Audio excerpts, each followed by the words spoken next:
Gonçalo, queria perguntar-te primeiro se achas que Otamendi é o principal responsável pela perda de pontos do Benfica em Famalicão e depois também já agora a tua opinião sobre se é um jogador que ainda faz falta ao Benfica. Olha, primeiro nós temos sempre a ideia que todos são insubstituíveis e olhamos para as principais figuras e achamos que vai acabar o mundo se aquele jogador sair. E essa é sempre a primeira realidade que os adeptos têm como presente.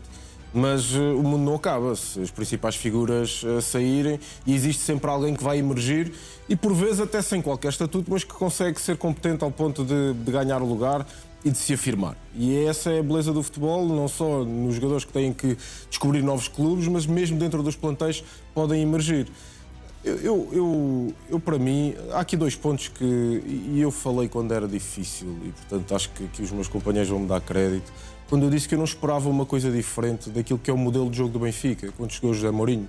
Não esperava que fosse mais do que aquilo que tem sido, que é um jogo por base de contra-ataque, de ataque rápido, de atrair o adversário, velocidade na frente. E o Benfica continua a ter a tal dificuldade no ataque posicional. Ora, nós no mercado aberto de verão, nós falávamos que precisava de um jogador como um Sudakov, por exemplo, precisava ter ali a bola no pé, pensar mais o jogo.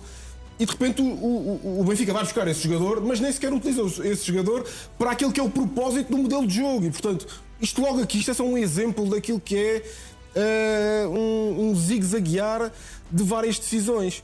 Há uma coisa que eu concordo muito com a questão do Otamendi, é que, e eu já falei aqui, não da questão do Otamendi, mas da questão e foi um tema caro para mim, do Sheldrop e do Prestiani. Era muito fácil um destes dois jogadores ter um meio erro e sai fora, venha outro. E alguns jogadores consistentemente tinham muitos erros e erros graves e ficavam sempre a jogar. E, portanto, eu gosto muito da ideia do estatuto porque significa que tu tiveste experiência suficiente e calo suficiente para almejar a ter ali algum papel de liderança, mas a beleza do futebol é que o menino de 16 anos que está sentado ao teu lado, se der mais ao pedal do que tu vais para fora. Futebol é performance, é rendimento. Não é só porque tomar boas decisões tem que ser o dia a dia. E em treino, nós só vemos o jogo, nós só vemos a fotografia do jogo, não vemos o filme da semana. Mas os treinadores veem, os treinadores tomam muitas decisões no dia a dia, dia após dia após dia. Isto não é só dar ao pedal no jogo. Se não derem ao pedal no treino, não têm condições nem estão habilitados a ir a jogo. E depois, por fim, que para mim é o mais importante mesmo, e é um tema que a mim me tira. Passo-me dos carretos. É mesmo isto. Mas sempre que há equipas ditas não grandes a ser competentes, tem que existir sempre um árbitro a puxar uns cordelinhos. Mas porquê é que as equipas ditas não grandes não podem fazer bons jogos? Porquê é que as equipas, como um Famalicão, como um Gil Vicente, como um Estoril, não podem ser mesmo competentes? É que isso tem uma coisa a ver com outra, não estou a perceber. Mas porque quando estas equipas... Achas que ficou manchada o bom desempenho do Famalicão, com o que disse o Rui Costa? Acho que as equipas grandes, quando falam constantemente dos árbitros, é para eclipsar por completo aquilo que foi o jogo em si. Nós podemos olhar para a estatística, mas os adeptos não vão olhar para a estatística. Os adeptos não vão olhar... Não, vão ficar... Ok, o meu presidente disse isto, de facto foi o árbitro. Oh, Gonçalo, só uma pessoa desonesta é que não olha para o Famalicão como uma das melhores equipas da Liga. Só uma pessoa desonesta é que não olha para o Famalicão como uma equipa que pode roubar pontos a qualquer um. Ainda no outro dia empatou no Dragão. Quer dizer, futebolisticamente falando... o Famalicão tem 2 ou 3 jogadores que jogam nos grandes, na minha opinião. Certo, mas a ideia que passa e um deles até nem jogou contra o Benfica, vê lá tu.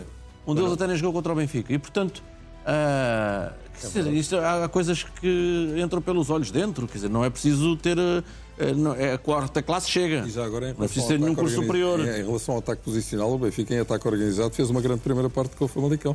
Foi para cima do Famalicão e jogou no meio-campo do Famalicão. Fez, mas depois muita parra e pouca uva. Sim, mas final empatou não teve o jogo. assim tantas dificuldades no ataque posicional. Mas empatou o jogo. A questão é essa. Estás a falar do ataque posicional. Eu acho que o Benfica melhorou. Não, eu não vejo o Benfica, sinceramente, a melhorar nesse aspecto, nessa capacidade de, quando tu preferes jogar com o Leandro Barreiro, em vez de um Sudakov, já diz ao que vais. Mas Pedro, e queria também ouvir a tua opinião sobre o Otamendi, já agora, porque estamos também se deve sobre renovar se ou não. deve ser repensado. Acho que 6 milhões de euros é muito dinheiro. São 4 milhões de salário e 2 milhões de prémio. Foi o que ele ganhou pela renovação. Está a propor-lhe uma redução, não é? A renovação do ano passado, acho que não faz nenhum sentido. Vou repetir. 2 milhões de prémio, mais 4 milhões de salário, 6 milhões de euros, jogador mais bem pago da Liga Portuguesa. Não faz nenhum sentido com o desempenho desportivo que ele tem. Eu aqui acompanho muito o que disse o Rafa. Ele comprometeu muitas vezes este ano, em momentos decisivos. Mas, Pedro, e já o ano passado. Não quer dizer que tenhas que o António... Esquece o dinheiro, mas esquece o dinheiro.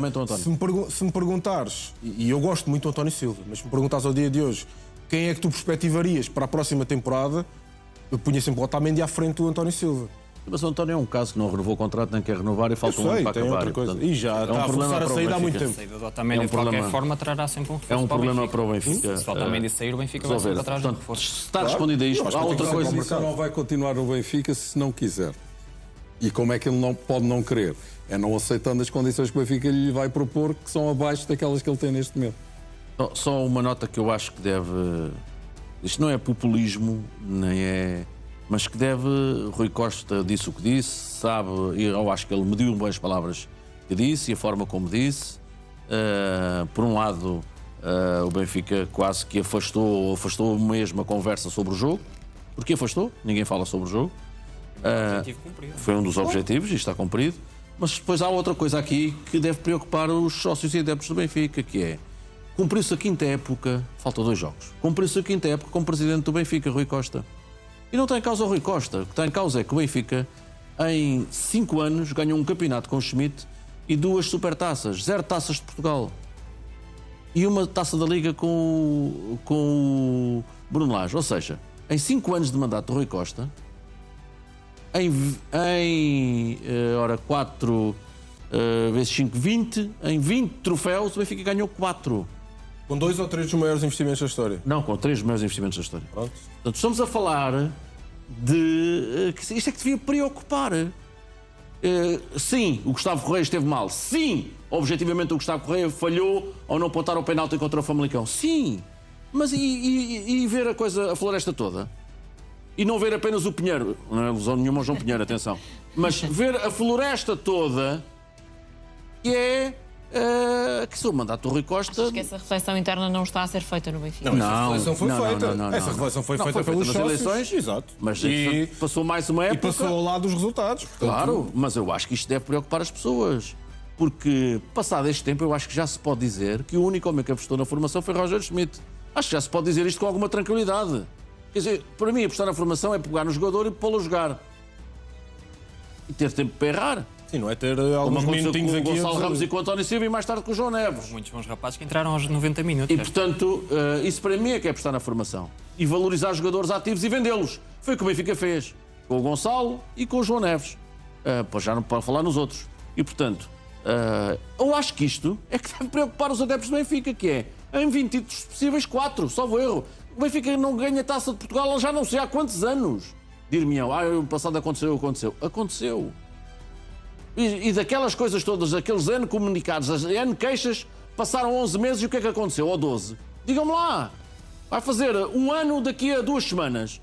Depois daquelas queixas todas, ao IFAB, à FIFA, à UEFA, ao Estado, ao Governo, à Liga, à Federação, ao Diabo 7, só faltou à NASA, o que é que aconteceu? Isto não preocupa os adeptos do Benfica? Não querem respostas sobre isto? Não querem respostas sobre isto? Acho que isto é que deve preocupar, independentemente de acabar em segundo e ir à Liga dos Campeões. E o problema vai ser esse. Não, se acabar em segundo e for à Liga dos Campeões, deixa-se um sabor de que, ok, atingimos os mínimos olímpicos. Mas quais mínimos e a roda olímpicos? vai andando. Não, mas a questão é essa, é a política de exigência. É uma política de exigência. O Benfica está-se a habituar a uma coisa, os adeptos, que é de pouca exigência. É isso. Acho que o Zé aqui uma vez disse, e corroboro, qualquer coisa que foi-se perdendo alguma responsabilização sobre aquilo que estava a acontecer. Isto vale para todos.